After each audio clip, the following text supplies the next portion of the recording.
It is. And somebody wrote in and asked, is this, I think I must have mentioned it in an email, they wanted to hear about addiction, like the same hormones in the brain that allow people to become or more easily become addicted. Can you talk about that? Yeah, it's one of my favorite topics. And it has to do with dopamine because that's our reward hormone or neurotransmitter. It's really a neurotransmitter. And there we have different receptors for dopamine in different parts of our brain. And where you have a variant, which of those receptors you have a variant in can determine what you're more likely to be addicted to. Wow. So certain genetic variants will make you more addicted to opioids.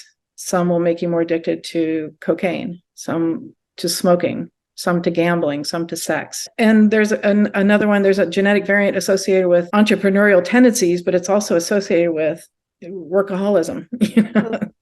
And so when I first started working with this, it's interesting you should ask about the addictions because that was a real surprise. I had a patient come in and she brought her niece in and said, is there anything you can do? She's addicted to methamphetamines.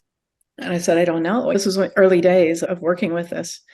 And I said, I don't know, but it makes sense to me because we're changing the neurotransmitters, we're working with brain chemistry, and we're working with methylation. And I don't know, methamphetamines, methylation, maybe there's correlation there.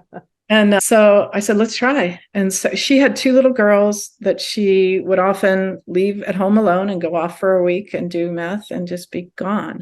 She didn't want to do that. That wasn't her choice, but she was highly addicted to methamphetamines. First time she tried it, bam, she was hooked. Wow.